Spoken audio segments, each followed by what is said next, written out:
Hey everyone, David C. Anderson here coming at you from the KnifeCenter, and welcome to Knife AQ number 15.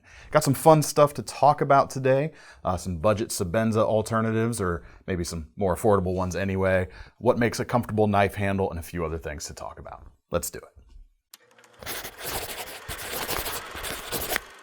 All right, thanks everyone for submitting your questions to this series. We've been having a lot of fun with it. Hope you guys are enjoying it too. If you want a chance to get one of your own questions answered in a future episode, make sure to drop your questions in the comments. That's the best way to get them to us for this. But let's dive right in. First question is from Ravecoin. What is the most comfortable handle on a knife, materials-wise, but a little insight on shape also welcome? Constant hard cutting for hours without hand imprints and pain. Perhaps paracord wraps? No to paracord wraps, actually. Yeah, let's get into this. I actually, I'm a big stickler, or handle shape is something I pay a lot of attention to, especially as I've gotten more and more into the worlds of designing my own knives. And blades are almost the easy part. Handles are definitely hard. But the shape that I've found to be most comfortable, and you'll hear a lot of custom makers kind of agree with this, is an inverted egg shape. So you think of an egg, it's more bulbous at the base and tapers towards the top. Flip that upside down, and that's kind of the handle shape you want to go with, because that's actually the shape your hand makes when it's actually gripping something.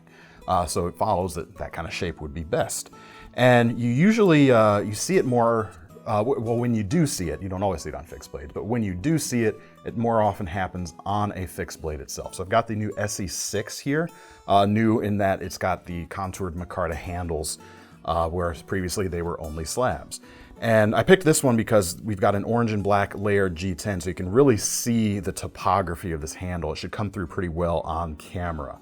Now the high point right here, you can see it swells out on the side. And the high point sits just barely above the center line of the handle on this particular knife. I prefer it sometimes a little bit higher than they have it here, but this is still quite comfortable. And you can see the kind of shape by following those rings, where it's just a little bit fatter at the top and a little bit more tapered here at the on the bottom side. And it just locks into the hand very well. Beckers, especially the full-size ones, are very well known for having this type of handle, and they really, really work. And on that note, you asked about materials. I actually think materials are secondary to shape in this case, so long as it's a smoother material, honestly, because you can go with something with a lot of texture, but texture is actually kind of direct opposite of comfort. Something that gives you more texture, like a paracord wrap, because it is increasing the surface area of a handle, is actually going to impact the comfort, especially if you're using it hard. And a paracord wrap, they're nice that you can add a little bit of girth to a skeletonized knife that way, but it can actually it can cause another spot where a blister might raise if you're really pushing on it. Instead, go with something with less texture. Even this SE has a little bit, but it's subtle enough it doesn't impact it adversely.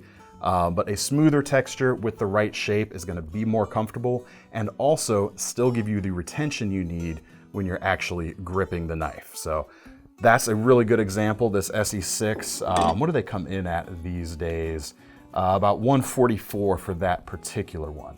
Obviously you see it less, vanishingly less almost, in the world of folders, because most things tend to be flat-sided, or if they are curved, the way folks tend to do them today is more of an even curve from top to bottom. But the Boker Kerberos is a decent example of that type of inverted egg shape that I look for. Not in terms of the side profile, obviously you've got a little bit of angularity there, but looking down the side, you can see again, a little bit fatter at the top, coming down to that high point that's a little higher than the center line, and tapering more towards the bottom. Again, it's all about ergonomics and actual skeletal structure or musculature. It's the type of shape that's really going to fit well in your hand like that. All right, our next question is from Rabadabadoo. Fun name to say. Question: hi there, great series, thank you. Can you recommend a non-locking folder with a serrated blade? Cheers. Absolutely. I've got one right here that I like, the Cold Steel Lucky 2. And it actually has two blades, the first of which is a plain edge blade, the second of which is a fully serrated blade. But these are really nice little slip joints. This particular one, or the Lucky 2, comes in at about $78, and you get those two blades, and they're S35VN steel too, which is nice. It's not a cheap stainless. They went with something quite premium here. Italian made, carbon fiber for the handles, a little bit of contour to those handles, but it's an even contour. It's not that egg shape. But these are really nice overall. You can get the Lucky one with just the plain edge blade, and I believe those are still available. Yeah, we've got them on sale right now for $50, which is a really nice deal actually. But they're put together really well. They actually partner with a knife maker in Italy to build these, and they do a really good job. Nice thin blade steel on these. They're not super thick, so you can really take advantage of the edge retention you're gonna get with S35VN, and they're gonna cut quite efficiently because you've got not a full flat grind, but a mid to slightly higher than mid flat grind. And normally I might say, oh, I would have loved it if it were a full flat grind, but these are so thin, it honestly doesn't make that big of a difference in the grand scheme of things. These are gonna be very efficient slicers. Blade length on these is about 2 5/8 of an inch long, just enough for some discreet everyday carry. Discretion also aided by the pocket clip there. Well, I guess I shouldn't say that. It'd be more discreet if it was floating around in your pocket, but then it might get banged up or bang up the other things in the pocket. So I always appreciate that pocket clip. But you could, of course, remove that if you wish. But yeah, in terms of fully serrated, non-locking knives out there, this is my #1 recommendation for that. All right, next question is from Manolis Papadimitropolis. Good names this week, you guys. It says, I'm looking for a budget keychain knife to replace my Opinel #4. I would like it to have a roughly 2-inch stainless steel blade. I don't mind if it's locking or slip joint, but definitely not a friction folder. Good call on a keychain knife, as far as I'm concerned anyway. Its primary use will be to open letters and packages and peel fruits. Thanks in advance. Sure, I've got a couple here. The first one is a slip joint, and it is the James brand Elko, which is on sale right now for $54. Nice little keychain knife here. Blade is about 1 3/4 of an inch, and you've got Sandvik's 12C27 stainless steel, which I really like. Easy to maintain, can take a real nice fine edge, and of course it's stainless as well. It's got a nice full flat grind on there, not as thin as that Lucky 2, but this is a little more keychain friendly than that Cold Steel. But it's still going to do a pretty good job at peeling fruits, at opening letters. Really nice little letter opener actually. Opens real easily thanks to the little cutout in the blade there. It's got a little bit of a half stop. It's not super crisp, but that's all right.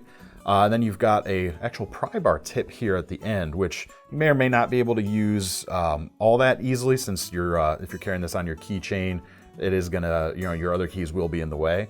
But if you take it off or if you carry it some other way, you'd be able to use that. But what I like about this option as a suggestion are the handles themselves. There's a few different colors. This is the electric moss green, and it's got a very unobtrusive, non-threatening look on a keychain. It isn't something that screams, hey, you got a knife, Nice and subtle, nice and friendly, and if anything, it might even look at a quick glance like a little USB flash drive. So really nice option there. Now, if you want to go with something that does have a lock, or something maybe a little more usable one-handed, Spyderco Man Bug is what I'd like to recommend. These come in at $53 for this version. And the reason I recommend this over something like the Ladybug, which is a little slimmer, which might actually be a little bit better at the tasks you mentioned, is the base models of the Ladybug aren't full flat ground like this one is. The slicing profile is going to be a little bit better on this Man Bug. There are some full flat Ladybugs, but right now the only versions of those are our exclusives with a Pack-A-Wood handle and the HAP 40 blade, as well as the K390 blade versions, which both of those are not stainless steels, which you specifically wanted. So that's why I recommend this Man Bug. Blade length 1 7/8, full flat ground, VG10. really good to hold on to. There's, for such a small knife, there's a good solid grip here afforded by the bidirectional FRN right there. It's 2.5 fingers, but feels more secure than that figure might suggest.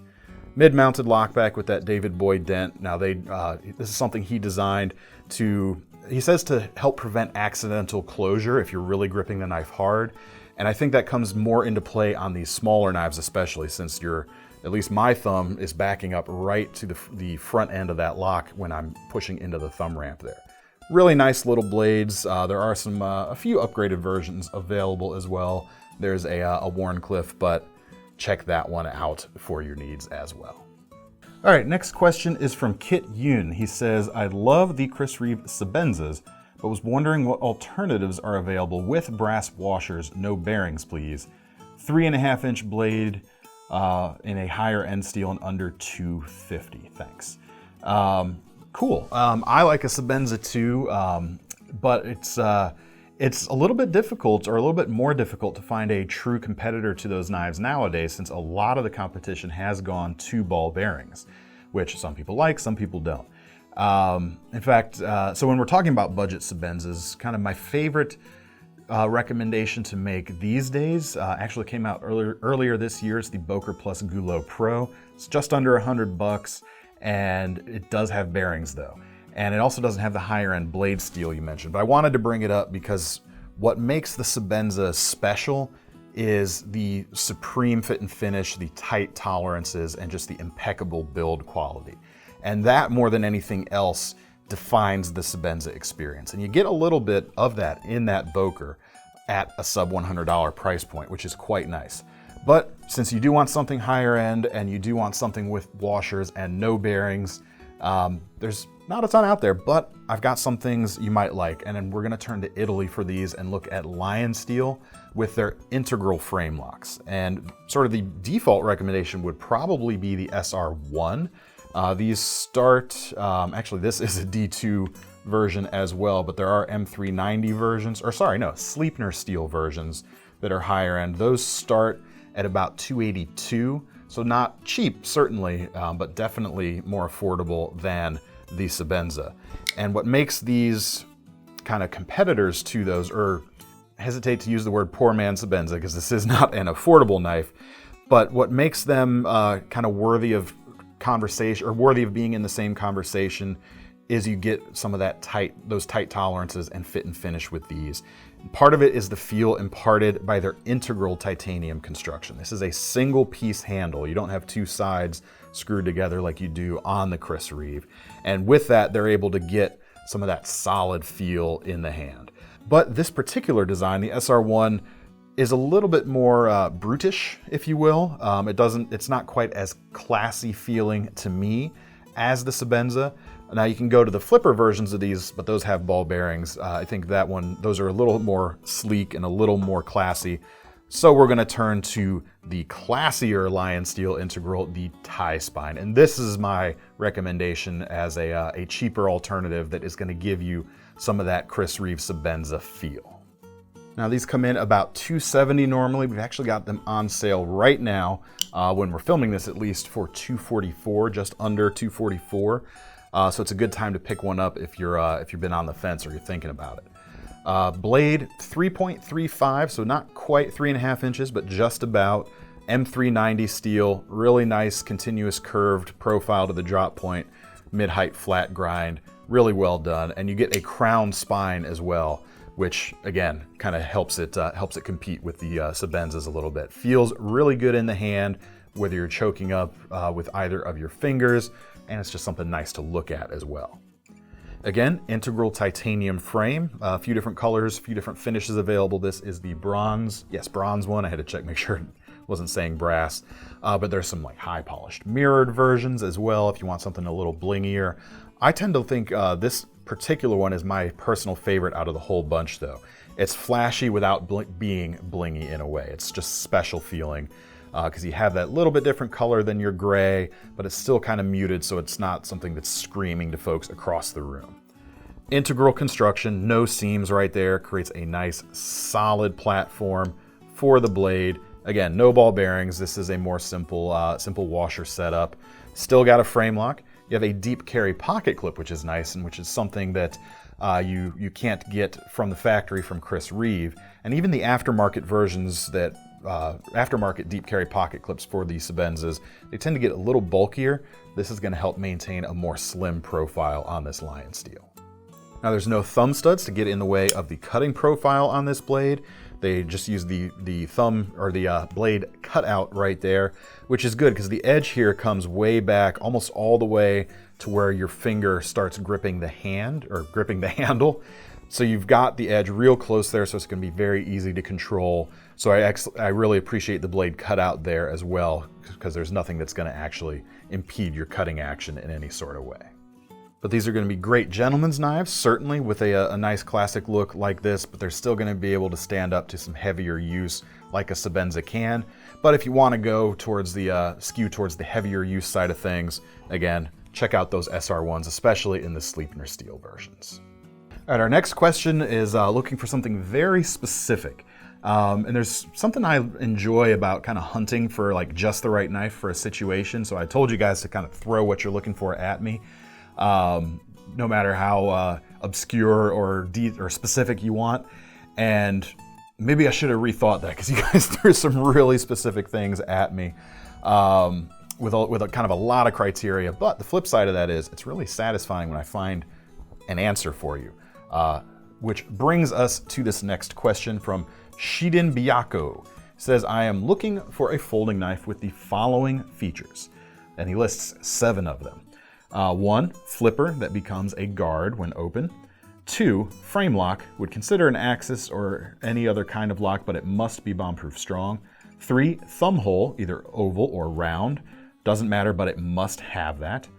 4, 3 inches or more in blade length. 5, pointy, but not a Wharncliffe, needs some belly. And 6, optional, full flat grind, finger choil, and an assist or bearings in the pivot. And can you get a budget and a premium version of each? You got it. I had to kind of pull out all the stops of remembering what's out there, but I think I do have a couple of good options for you. And this first one hits everything, even that optional last criteria for you. It is the Spyderco Domino, coming in at about $220 right now. The blade is just over 3 inches. You've got CTS XHP steel, very nice performer there. And it's not a Wharncliffe. You've got belly there, but you've still got a nice acute point that's going to be able to pierce very easily. You've got your thumb hole there, makes it very easy to open one-handed. You've got a flipper, as was right at the top of the list. Ball bearings, flips open quite nicely. And there's not much of it there, but you do get a guard there from the flipper tab. And then you've also got that choil in front where you can choke up for the smaller stuff if you like. It is a frame lock, titanium there on the back, so you've got what you're looking for there. 4-position pocket clip, which is nice. You didn't ask for it, but that is nice. And then on the front, really cool kind of red infused carbon fiber. It is a red weave carbon fiber, in fact. A little bit different looking than your standard carbon fiber, has a real nice glow, especially when the camera lights here are hitting it in front of me. Glows very, very nicely. And still a fairly compact platform for everyday carry, but you've still got a lot of blade there to play with. This is actually funny. It's maybe a little bit bigger than the Para 3, and I'm so used to going for the compression lock on that, I keep trying to close this that way. But this is in fact a titanium frame lock flipper, which is a kind of a rarity in Spyderco's lineup. But I think this one, for the more premium version, definitely hits what you're looking for. Now, as for the budget version, I've got one there as well from Real Steel. This is the Pelican.